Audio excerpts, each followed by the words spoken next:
I'm hoping to see here. Dude, if he goes 1 drop, 2 drop, 3 drop, that would literally be the final countdown. Be the final up count. Oh, whatever. It's the final up count. I think we just made up a word.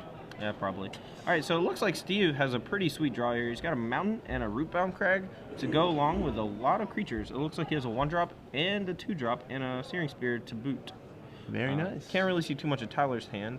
Looks like we got a bonfire, a Thragtusk, a putrefy. Yeah, it looks like a pretty decent hand. I'm not sure if I saw a Farseek in Tyler's hand. I'm not sure if I saw a green source in his hand, honestly. Unless he has a woodland cemetery. That's probably what he's tanking on then. Oh, it's possible. Okay. I don't know. I actually don't know who's tanking here. There is a Farseek, but yeah, 2 red-black lands in Tyler's hand. Okay, yeah, so that's definitely the question here. He's trying to figure out, you know, should I mulligan? Should I keep? It's not that great of a hand. Even if he draws the green source, he has no cheap removal. The bonfire is particularly miserable against Steve. On the draw, I would probably ship that one back. Try and look for a hand with, like, you know, green source, red source. Oh, no! Tyler has a Pillar Flame in his main deck on accident. Wow. He forgot to de-sideboard after the last game. So I'm not sure the exact protocol here for the finals. I know that in regular Swiss, since there's no way to do a whole lot of fixing, it's a game loss.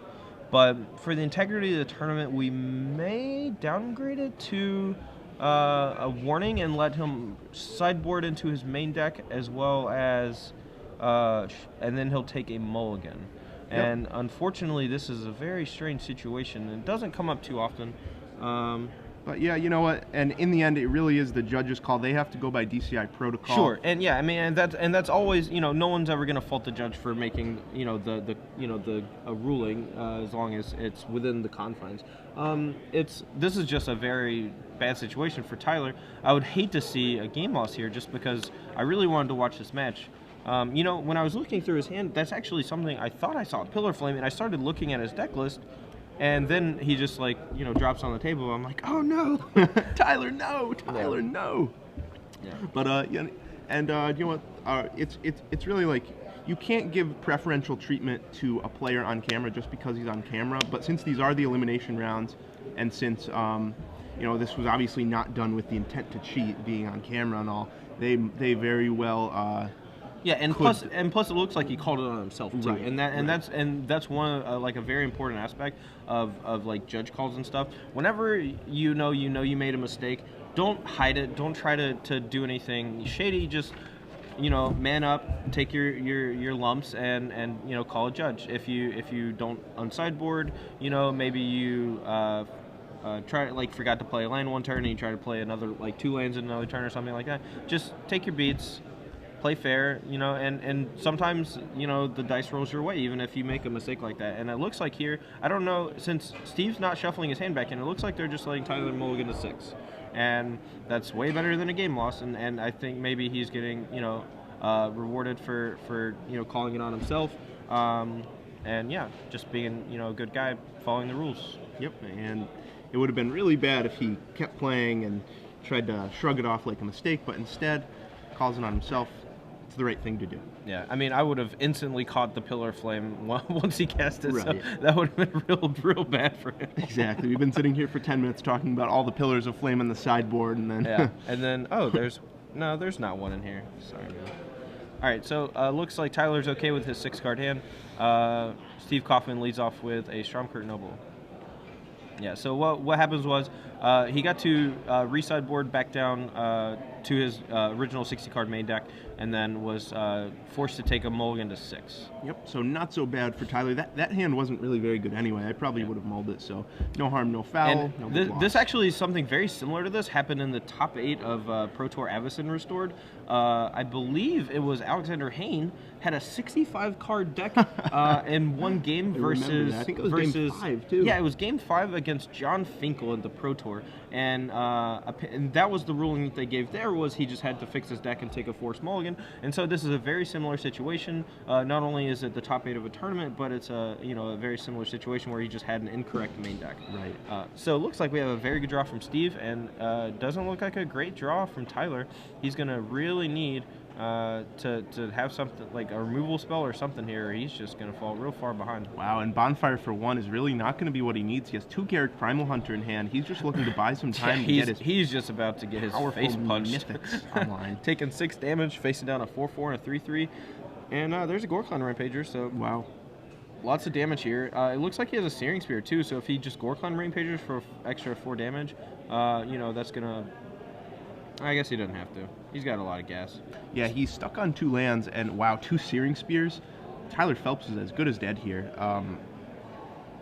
Yep, 2 Searing Spears, Gorklan Rampager. Looks like another Stromkirk Noble. Tyler Phelps needs this Huntmaster to come online this turn. Well, there's an Abrupt Decay, but it looks like it might be a little too slow. This Huntmaster could double block the, you know, the Stromkirk Noble. It would put Tyler at 11. Actually, it would keep him at 9 just because he's got well, it looks like pretty much dead. So. Yep. Instead of playing the Huntmaster, he's going to keep up Abrupt Decay. Right. But little does he know. Actually, he probably does know that he's real dead if Steve Kaufmann is Searing Spearing him. But yeah. Also, a second ago, pardon me, I did say that he could double block the Stromkirk Noble, but that's not true. Stromkirk Noble cannot be blocked by humans. My apologies. Oh, wow, so blazing fast for Steve Kaufmann. These guys are going to have to slow down their pace of play. Yeah, dude, I can't even talk that fast, and I'm talking pretty fast, and I just can't keep up with all the stuff that's happening. So yeah, that was a very fast game 1 by Steve Kaufmann. The mulligan from Jun didn't have any early removal spells. He killed the Abrupt Decay a turn or 2 later than he would have really liked to handle the Stromkirk Noble, and it just basically took the game by itself. Yeah, and 6 points of damage. Yeah, and we can really see the #1 seed really helped Steve Kaufmann there, because if Tyler was on the play, he might have miracled that Bonfire for 1. He might have been able to deploy his Huntmaster. Yeah, and for a lot of people who don't play a lot of tournaments, they actually changed one of the rules for top 8s in larger tournaments recently, were within the last year, where if you have the highest seed going into the top 8, in regards to your opponent, you actually get to choose to play or draw. There's no rolling of dice to see who goes first or anything like that. It's just, you get to be on the play. And that's one thing, like, in the later rounds of a tournament, you don't necessarily want to draw because you want to win so that you can have the best seed, so you can always be on the play. This is especially important for aggro decks, and especially in Standard when, all the aggro decks are super fast, or the control decks have Farseek and the Huntmaster or Supreme Break. So. And, I really like the change because it makes these last rounds of Swiss actually interesting, because if 2 people are locked for top 8, it's not just draw and go get a bite to eat. It's, hey, let's play. I want to be on the play every game of top 8, or every first game of the top 8. Agreed. All right, cool. Well, it looks like we have our 1-year premium trivia question, and I didn't come up with one. I was too busy thinking about stuff. Do we have one in the bank? No. I have one written down here. Let me I didn't know we just came up with them. I thought you were getting them from Jesse. See, I'm a newbie. I don't know this stuff, man. It's all right. No big deal. So, this one is going to be a little harder, guys. So, the last Open that was in Charlotte was 2012. It was February 2012.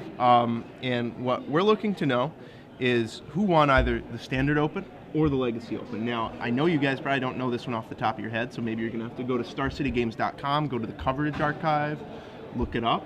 We're looking for either the winner of the Standard Open. Google that. You're allowed to use it. This is an open book test. What a kind professor. Dude, I wish I had a smartphone back in high school and college whenever I had an open book test. That would have made things so much easier. Yeah, it's like we have these devices that have all of human knowledge in our hands. And, can't use it. Yeah. Can't use it. No. Game. No, closed book. But anyways, we're looking for the winner of the Legacy or Standard Open, the 2012 Charlotte Open. 2012 Charlotte Open. Make sure you tweet with SCG Premium hashtag. You don't have to put anything else except this. Right. And you know what? A little hint, guys, might help you. The Legacy Open winner we featured on camera yesterday in the Standard portion. So, yeah. I don't know. It probably wouldn't help, but we featured a lot of people. Yesterday. Yeah, we did. That was who it was. Oh, yeah. So, that jerk.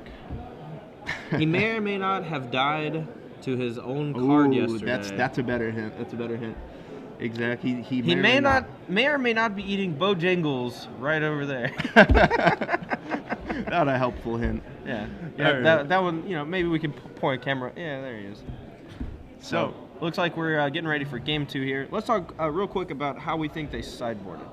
So Steve Kaufmann, I think Mark Muni is the more important card in this matchup. Domri Rade also very good because of all the creatures in Steve's deck. He just wants to have a steady stream to really counteract the removal spells from Tyler. Tyler probably bringing in the Lilianas, maybe the Vraska, definitely the Vampire Nighthawks, definitely Pillar Flames, maybe Tragic Slip, definitely signing out Rakdos Return, the Sires of Insanity, as well as yeah, actually that looks like about it. And maybe the Garruk Primal Hunters just because they're a little slow. Basically, just wants to side into a bunch of removal spells, as well as big creatures in the late game that can come back from like low life totals, such as Hubmaster of the Fells and Thragtusk. He doesn't really want those big discard spells because Steve is most of the time just going to empty his own hand. Right.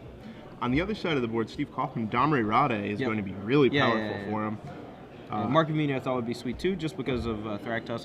Those two cards seeming like they would be pretty fine. Yeah, he actually has a lot of cards to side in. He has Skullcrack available to him too if he wants to, but I think, like we talked about yesterday, it might be a trap in this matchup. Yeah, the Skullcrack fallacy, as I like to call it. But it's not terrible if you don't have a whole lot of other options. It's fine. But Steve does have 3 Domri Rades and 3 Mark Munis, which he to combat Tyler's stuff with. So I don't think he really has the room to bring those in. Yep, so here we go. It looks like Tyler Phelps with a couple lands. Steve Kaufmann, no 1-drop. Yeah. Maybe that means he has a Domri Rod. Maybe that means he has a handful of good 2-drops.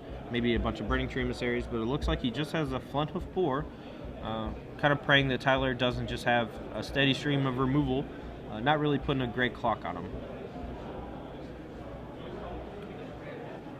Right, and really that's not his ideal 2-drop. Flint-Hoof Boar doesn't have haste, and really just a very slow start for Steve Kaufmann. I'm surprised he didn't maul. It's a strange world when Watch Wolf is like not a good start. Like it's funny when like you have to have a 1-drop or you have to be attacking for 4 damage on turn 2 to be good enough. But just a reasonable start from Steve. Nothing crazy. A couple of 2-drops. He looks like he's holding on to a Hell Rider and a Gorkon Rampager as well as another Firefist Striker. So I think Tyler's contemplating an end-of-turn Tragic Slip here, though he does have a Bonfire of the Damned, which he may want to save to take care of the second Firefist Striker in Steve's hand. That first one not daunting. Right, and is this a little bit of a tell from Tyler Phelps, this huge tank at the end of the turn with the Tragic Slip? Yeah, and I think the major reason for this is, he understands that it's an important decision here, and it doesn't matter to him too much whether or not he gives away that information as long as he makes the right play.